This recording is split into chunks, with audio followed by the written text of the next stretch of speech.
মনোনয়ন প্রার্থীদের কিছু ইনফরমেশন দিতে বলা হয়েছে মামলা সংক্রান্ত। ফৌজদারি মামলায় জামিনে মুক্তদের ক্ষেত্রে অর্ডার শিটের সার্টিফাইড কপি চেয়েছে, যেটা আরপিওর মূল আইনের মধ্যে নাই।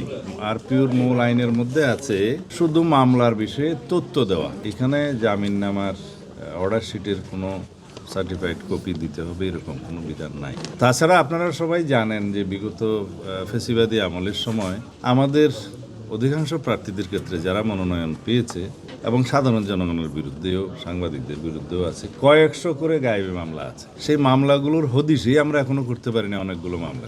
তো সেই জন্য আমরা বলেছি মনোনয়নপত্রে ফৌজদারি মামলার তালিকা অর্থাৎ আরপিও অনুসারে ইনফরমেশনটাই যথেষ্ট, certified copy of bail bond এক্সেট এগুলো যেন না চাওয়া হয়। দ্বিতীয় হচ্ছে অভিযুক্ত।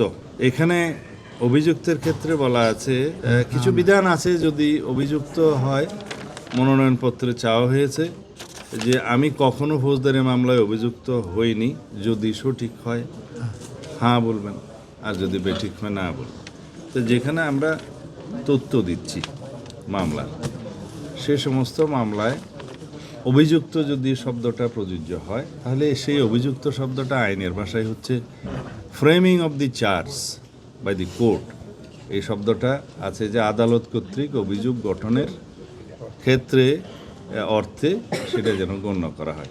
তাছাড়া হাজার হাজার মামলায় শয়ে শয়ে মামলায় কে কার বিরুদ্ধে এফআইআর দিল, কে কার বিরুদ্ধে কমপ্লেন কেস করলো, এগুলো সব চলে আসবে। তো ওনারা এটা পরীক্ষা করে দেখছেন এবং আশ্বাস দিয়েছেন যে ওনারা এটা যথেষ্ট গুরুত্ব সহকারে দেখবেন। 3 নম্বর হচ্ছে ব্যাংক অ্যাকাউন্ট।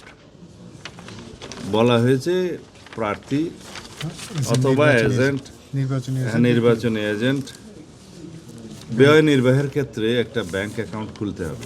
তো বলা হয়েছে, প্রথমে বলা হচ্ছে যে প্রত্যেক নির্বাচনী এজেন্ট বা যে ক্ষেত্রে নির্বাচনী এজেন্ট নেই সেই ক্ষেত্রে প্রতিদ্বন্দ্বী প্রার্থী।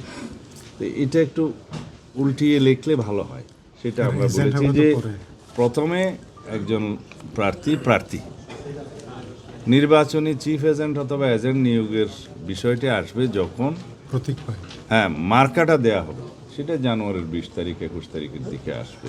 তো তার আগ পর্যন্ত তো প্রার্থী নিজেকেই ব্যাংক অ্যাকাউন্টটা খুলতে হবে। তো সেই জন্য আমরা বলেছি প্রথমে লেখেন যে প্রার্থী অথবা নির্বাচনী এজেন্ট। এটা খুবই সিম্পল কারেকশন, এটা ওনারা করবেন বলে আশ্বাস দিয়েছেন।